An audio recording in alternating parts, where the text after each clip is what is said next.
আসসালামু আলাইকুম ফ্রেন্ড, সবাই কেমন আছেন? আমরা অনেক ভালো আছি। তো আজকে আমরা একটা প্রোগ্রামে বের হয়েছি।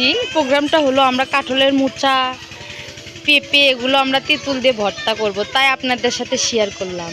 তো আমি একটা গাছে গেলাম কাঁঠালের মোচা নেওয়ার জন্য। তো গাছে এখন কাঁঠাল তো অনেক বড় হয়ে গেছে, সেই জন্য ছোটো ছোটোগুলো অত পাওয়া যাচ্ছে না। তো আমি কষ্ট করে দেখে দেখে ছোট ছোট কয়েকটা নিচ্ছি। অনেক মজা করে বানাবো, আর খুব মজা, এত ভালো লাগে আমার কাছে। আমি জীবনে কখনোই খাই নাই, কিন্তু আমার একটা ভাগ্নি বলে যে অনেক ভালো লাগে, সেজন্য বললাম নেও আজকে বানাবো। তো বানালাম, এর আগেও আমি খাইছিলাম, অনেক মজা লাগছিল। তো আমি চেষ্টা করতেছি কাঁঠাল পাড়ার জন্য, কারণ কাঁঠালের অল্প করে মোচা দিব, তো পেঁপে দিব ওর ভিতর, সেজন্য অত বেশি মোচার প্রয়োজন হয় নাই। তো আমি পারতাছি, পাড়া শেষ করলাম। তো এখন আবার পেঁপে নিচ্ছি। আমার একটা পেঁপে গাছ আছে, তো সে গাছে একটা পেঁপে ধরছে, ওই একটা পেঁপেই, সেই পেঁপেটা নিলাম এই মোচার ভিতর দেওয়ার জন্য। তো এখন পেঁপে কাটা শুরু করে দিলাম আমি। ছোট অল্প করে বানাবো, সেজন্য ছোট দেখেই নিয়েছি, একটাই যেহেতু ছিল। তো কাটা শুরু করলাম। আমার ছেলে আমার পাশে দাঁড়ায় আছে, দেখতেছে আমি কিভাবে কাজ করতেছি, কিভাবে বানাবো ও দেখতেছে।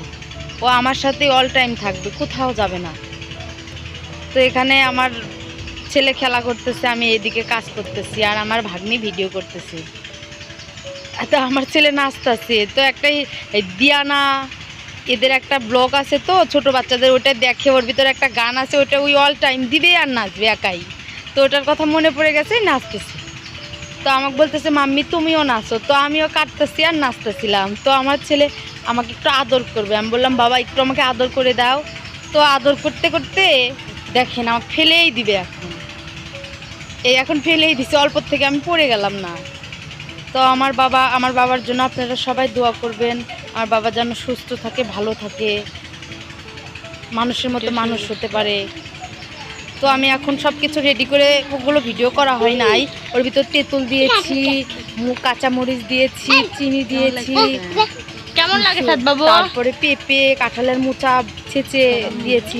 তো আমি সব এক জায়গায় মিক্সড করে, সরিষার তেল দিয়ে মিক্সড করে খাওয়া শুরু করে দিলাম। ওদের আগে দেই নেই, আমি একাই খাইলাম যে কেমন লাগে।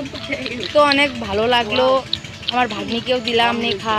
তো আমি খাচ্ছি, মনে এত ইয়াম্মি, মনে হয় অমৃত খাচ্ছি। দেখতেই তো পাচ্ছেন, মনে হচ্ছে যে আপনাদের জিভায় পানি চলে এসেছে, তাই না? তো ভালো থাকেন, আবার পরবর্তী ভিডিওতে নিয়ে আসবো, সবাই দেখবেন কেমন।